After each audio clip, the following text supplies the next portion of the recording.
Our model of reforms to the Public Health and Wellbeing Act that we've introduced today, as the Premier has indicated, are modelled on particularly New Zealand and New South Wales equivalent legislation, but take us further and cements this Victorian Parliament and this public health response as the most accountable, transparent and public health focused system in the Commonwealth.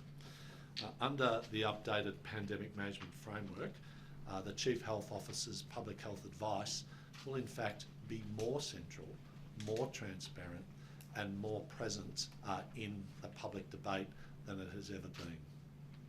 After considering the advice in pandemic circumstances, the Minister for Health of the day and the Chief Health Officer's advice from the public health team around how the current pandemic or disease of pandemic potential is determined, then the Premier makes a declaration of pandemic under that system.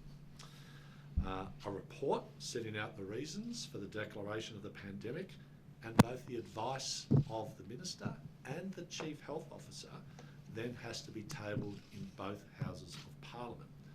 No other state or territory requires that arrangement. This declaration can be made initially for 4 weeks, but can be extended for a 3-month period until the pandemic no longer represents a serious risk to the community. And before extending it, both the pandemic declaration of the Premier of the day needs to then be set against what are the bars for continuing it. At the moment, the powers that the Minister has is just to extend it. There is not an automatic consideration of not extending it. This is a further barrier that is put in the way for transparency and accountability to continue the use of what are significant public health powers. So the framework will replace the current system where the state of emergency arrangements are in place and need to be reviewed and extended by the Minister every 4 weeks. That arrangement, should the Parliament pass these arrangements, will be replaced by an even more transparent and accountable system through the Parliament to the people of Victoria.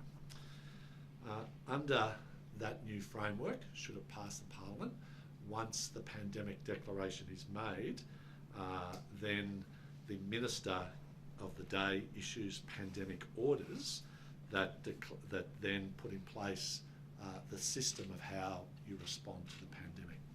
And they have to consider the published advice of the Chief Health Officer. So these orders replace the current public health directions and become pandemic directions. And they will include things like, you would imagine, we would take advice of course of the day, but things like the next stage of how quarantine for infectious people, whether they be locals or those that come from international circumstances, how they get managed, how potential third booster doses, should they be approved by the Commonwealth, get managed, how we restrict and protect the community from the ongoing but changing risks of this global pandemic. In addition to the range of transparency and accountable measures that this bill will introduce, there are of course a number of stronger checks and balances around the use of those pandemic powers.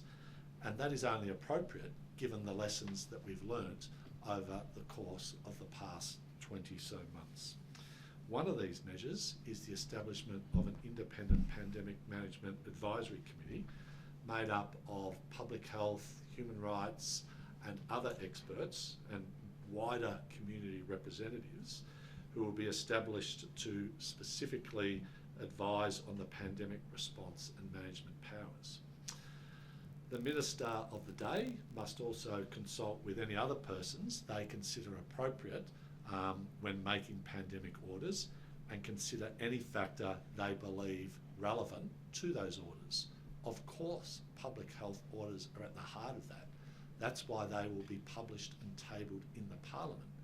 But we've learned over the course of the past 21 months that these powers impact on all sorts of aspects of our community and our well-being and our economy and our mental health and business and community.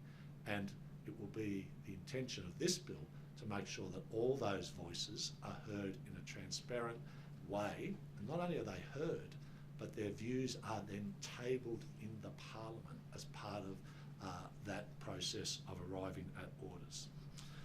A statement of reasons for these decisions to make pandemic orders, together with the Chief Health Officer's advice and how each order affects human rights under the Charter of Human Rights and Responsibilities, must be published within 14 days of making of those orders.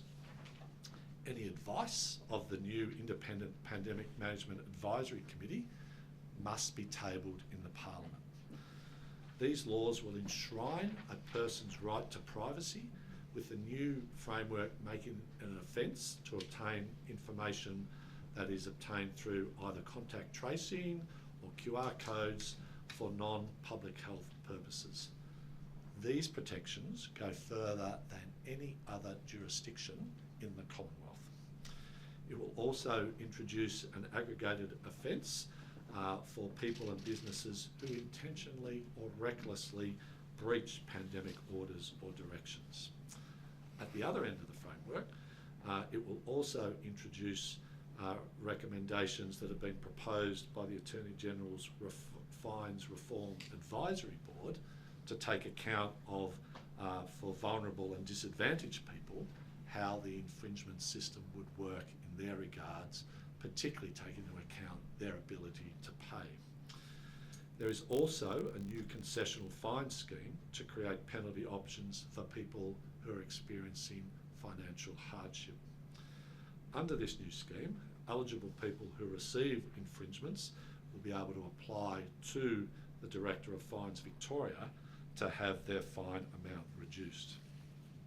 As the Premier said, the Public Health team and the Department of Health established an expert reference panel to guide the government and its partners through this process.